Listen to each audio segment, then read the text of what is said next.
বৃহস্পতিবার রাতে বিশেষ একটি আমল করলে মনের সকল আশা পূরণ হবে, আল্লাহ বিপদ থেকে হেফাজত করবেন, সকল ধরনের দুর্ঘটনা অ্যাক্সিডেন্ট থেকে আল্লাহ আপনাকে হেফাজত করবেন।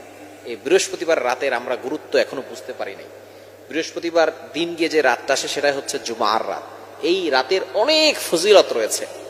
আরবি মাস, আরবি দিন শুরু হয় মাগরিবের পর থেকে। এজন্যই আমরা রমজানে চাঁদ উঠে আমরা তারাবি পড়ি, তার পরের দিন রোজা রাখি। এজন্য এই জুমার রাতটাই হচ্ছে বৃহস্পতিবার রাত, অর্থাৎ বৃহস্পতিবার দিন গিয়ে যে রাতটা আসে সেটাই হচ্ছে জুমার রাত। নবীজি সাল্লাল্লাহু আলাইহি ওয়াসাল্লাম জানিয়ে দিয়েছেন, এই রাতে যদি কেউ ইন্তেকাল করে তার কবরে কোনো আযাব হয় না, যদি মুমিন বান্দা হয়ে থাকে। আর যদি কাফের মুশরিক হয় তাহলে তো তার কবরে আযাব হবে। যদি মুমিন ব্যক্তি হয় এবং জুমার রাতে মারা যায় তাহলে তার কবরে কোনো আযাব হয় না। এ রাতের অনেক ফজিলত রয়েছে। এ রাতে অসংখ্য অগণিত মানুষের গুনাহ খাতাগুলো আল্লাহ তাআলা ক্ষমা করে দেন যারা আল্লাহর কাছে তাওবা করে। এজন্য জুমার রাতের বিশেষ একটি আমল রয়েছে, যে আমল আমরা অনেকে জানি কিন্তু করি না, অনেকে আমলের কথাও জানে তারপরও করি না। সেটা হচ্ছে দুরূদ শরীফের আমল।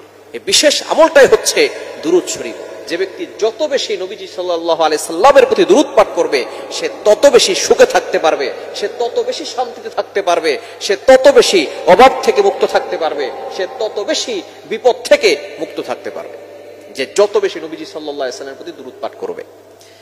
এই বৃহস্পতিবার রাতে যখন শুরু হয় জুমার রাত, অর্থাৎ যেদিন জুমার দিন শুরু হয়, ওই সময় আল্লাহ পাক রব্বুল আলামিন বেশি বেশি করে আমাদেরকে নবীজি সাল্লাল্লাহু আলাইহি ওয়াসাল্লামের প্রতি দুরূদ পাঠ করতে বলেছেন। আমরা যে দুরূদ পাঠ করি এগুলো সব নবীজি সাল্লাল্লাহু আলাইহি ওয়াসাল্লামের কাছে পৌঁছানো হয়। আপনি যত বেশি দুরূদ পাঠ করবেন তত বেশি নবীজি সাল্লাল্লাহু আলাইহি ওয়াসাল্লামের নৈকট্য অর্জন করতে পারবেন। রাসূলের ভালোবাসা আমরা শুধু মুখে মুখে প্রকাশ করি, যদি আপনি সত্যি নবীজিকে ভালোবাসেন তাহলে বেশি বেশি করে দুরূদ পাঠ করবেন।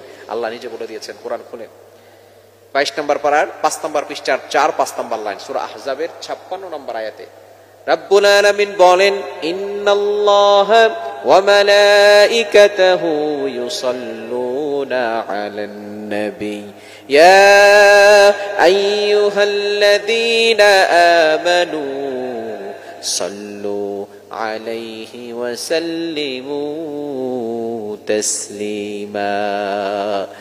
নিশ্চয় আল্লাহ ওয়া মালাইকাতিহু, আল্লাহ এবং তার ফেরেশতারা নবীজি সাল্লাল্লাহু আলাইহি সাল্লামের প্রতি দুরূদ পড়ে। আল্লাহ দুরূদ পড়ে মানে আল্লাহ রহমত নাজিল করেন, ফেরেশতারা দুরূদ পড়ে মানে ফেরেশতারা নবীজির জন্য রহমতের দোয়া করতে থাকেন।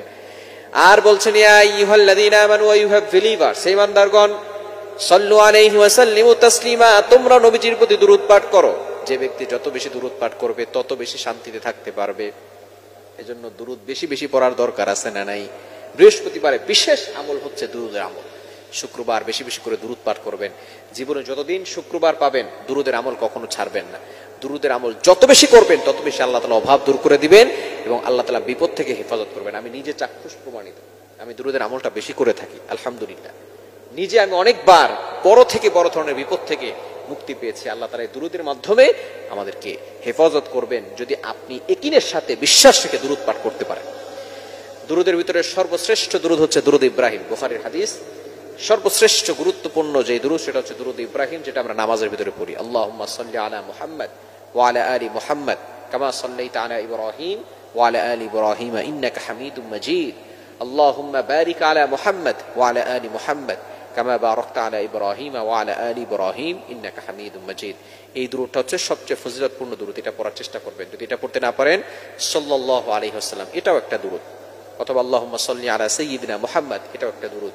আপনি গুরুত্বপূর্ণ এবং বিশেষ ফজিলতপূর্ণ দুরূদ হচ্ছে দুরূদ ইব্রাহিম, এটা পড়ার চেষ্টা করবেন। আর যদি না পারেন সাল্লাল্লাহু আলাইহি ওয়াসাল্লাম এটা পড়বেন। আল্লাহ তাআলা আমাদের সকলকে বিশেষ করে এই জুমার রাতে এই দোয়া দুরূদ পড়ে আল্লাহর কাছে দোয়া করলে আল্লাহ তাআলা দোয়া কবুল করেন। আপনি জুমার রাতে তাহাজ্জুদের সময় আল্লাহর কাছে দোয়া করবেন, বেশি বেশি করে দুরূদ পড়ে আল্লাহ পাক রব্বুল আলামিন আপনার সকল মনের আশা এবং সকল আকাঙ্ক্ষাগুলো কবুল করবেন।